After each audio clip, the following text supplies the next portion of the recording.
Hello everyone, once again you are welcome on my YouTube channel। आज आपको हम दो टॉपिक्स बताएंगे, फूड चेन खाद्य श्रृंखला और फूड वेब खाद्य जाल। लेकिन इसके पहले मैं आपको बता दूं कि अगर आप मेरा पहले वाला वीडियो देखे होंगे तो मैंने आपको मैंने उसमें बताया था कि एक इकोसिस्टम में कई तरह के जीव जातियाँ और वनस्पतियाँ एक दूसरे पर भोजन के लिए निर्भर रहती हैं। जैसे पृथ्वी पर ऊर्जा का एकमात्र स्रोत सूर्य है। सबसे पहले वनस्पतियाँ सूर्य के प्रकाश से भोजन बनाती हैं, कार्बोहाइड्रेट बनाती हैं।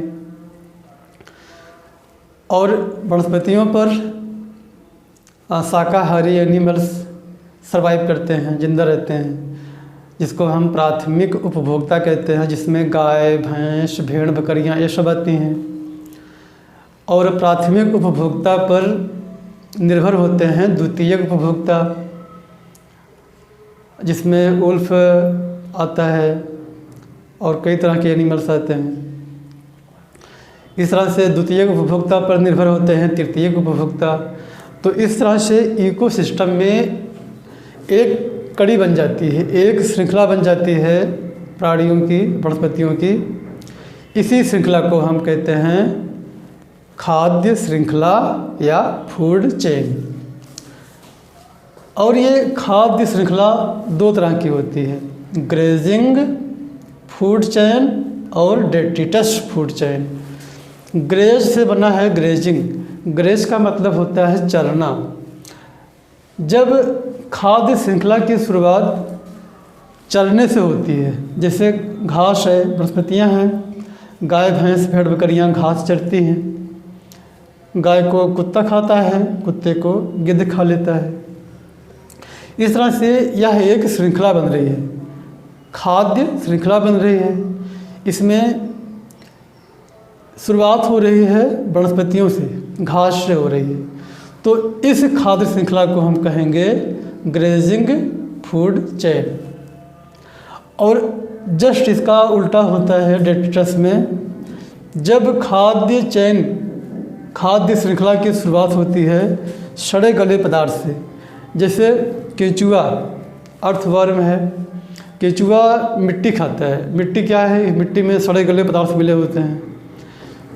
तो सड़े गले पदार्थ को केचुआ खाता है, केचुआ को मेढक खाता है और मेढक को सांप खा लेता है, सांप को गिद्ध खा लेता है। तो यह एक खाद्य श्रृंखला बन रही है। लेकिन इस खाद्य श्रृंखला की शुरुआत हो रही है सड़े गले पदार्थ से। डेट्रिटस का मतलब होता है सड़े गले पदार्थ। तो इस खाद्य श्रृंखला को हम कहेंगे डेट्रिटस फूड चेन। इसका हिंदी का नाम थोड़ा सा और भी डिफ़िकल्ट है, आप इसको इंग्लिश में ही समझिए, डेट्रिटस फूड चेन और ग्रेजिंग फूड चेन। आइए आगे देखते हैं फूड वेब या खाद्य जाल। सबसे पहले हम आपको बता दें कि एक इकोसिस्टम में केवल एक ही खाद्य श्रृंखला हो, ऐसा बहुत रेयर केस में होता है। इसका मतलब एक इकोसिस्टम में कई तरह की खाद्य श्रृंखलाएं होती हैं और वो आपस में जुड़ी हुई होती हैं। केवल एक ही खाद्य श्रृंखला वहाँ पर हो सकता है, उस एरिया में हो सकता है जहाँ पर बहुत कम एनिमल्स पाए जाते हों, बहुत कम जातियाँ पाई जाती हों एनिमल्स की, प्लांट्स की। जैसे डेजर्ट हुआ या फिर कोल्ड एरिया हुआ। लेकिन जनरली इकोसिस्टम में कई तरह की खाद्य श्रृंखलाएँ पाई जाती हैं और ये सभी खाद्य श्रृंखलाएँ आपस में जुड़ी होती हैं। इसी को हम कहते हैं फूड वेब या खाद्य जाल। इसका मतलब है कि कई खाद्य श्रृंखलाएँ आपस में मिल करके एक खाद्य जाल बनाती हैं या फूड वेब का निर्माण करती हैं। जैसे वनस्पतियों को टिड्डी खाता है, टिड्डी को छिपकली खाती है और छिपकली को गिद्ध खा लेता है। यह एक खाद्य श्रृंखला बन गई, वनस्पतियाँ, टिड्डी, छिपकली, गिद्ध। दूसरा, वनस्पतियों को ही चूहा खाता है, चूहे को सांप खाता है और सांप को गिद्ध खाता है। यह एक खाद्य श्रृंखला बन गई, वनस्पतियाँ, चूहा, सांप और गिद्ध। इसी तरह से वनस्पतियों को कुत्ता खाता है, कुत्ते को गिद्ध खाता है, ये भी एक खाद्य श्रृंखला बन गई।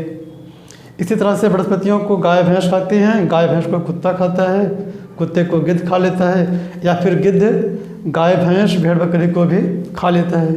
तो ये भी एक खाद्य श्रृंखला बन गई। इस तरह से आप देख रहे हैं कि कई खाद्य श्रृंखलाएं आपस में जुड़ी हुई हैं, जिनकी शुरुआत तो हो रही है वनस्पतियों से और जिनका अंत हो रहा है गिद्ध से। इस तरह से कई खाद्य श्रृंखलाएं मिल करके एक खाद्य जाल का निर्माण कर रही हैं और जनरली इकोसिस्टम में इसी तरह के खाद्य जाल पाए जाते हैं। इसका सबसे बड़ा इम्पोर्टेंस ये है खाद्य जाल का कि इसमें एनिमल्स को सरवाइव करने के लिए एक से ज़्यादा विकल्प होते हैं। जैसे अगर किसी एरिया में सांप नहीं है तो वहाँ पर गिद्ध चूहा खा करके सरवाइव कर लेगा, या फिर किसी एरिया में चूहा और सांप नहीं पाए जाते तो उस एरिया में गिद्ध कुत्ते को या फिर गाय भैंस को खा करके जिंदा रह लेगा।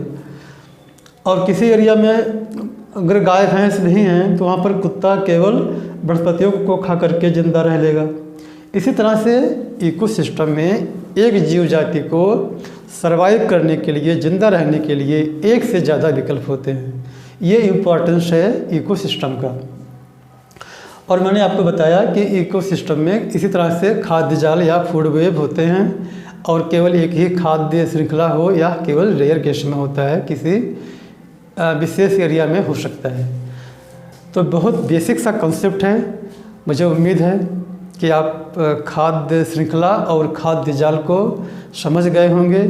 इन पर एग्ज़ाम में 1 नंबर का प्रश्न आता है कि खाद्य जाल क्या होता है, खाद्य श्रृंखला क्या होती है। उसमें विकल्प रहता है 4 विकल्प, उसमें से आपको एक विकल्प को चुनना होता है। तो बहुत बेसिक सा कंसेप्ट है, इसको आप समझ गए होंगे। आप मेरे वीडियो देखते रहिए। आप अपने सुझाव प्लीज़ कमेंट करके बताइए। मिलते हैं नेक्स्ट वीडियो में। Thanks for watching.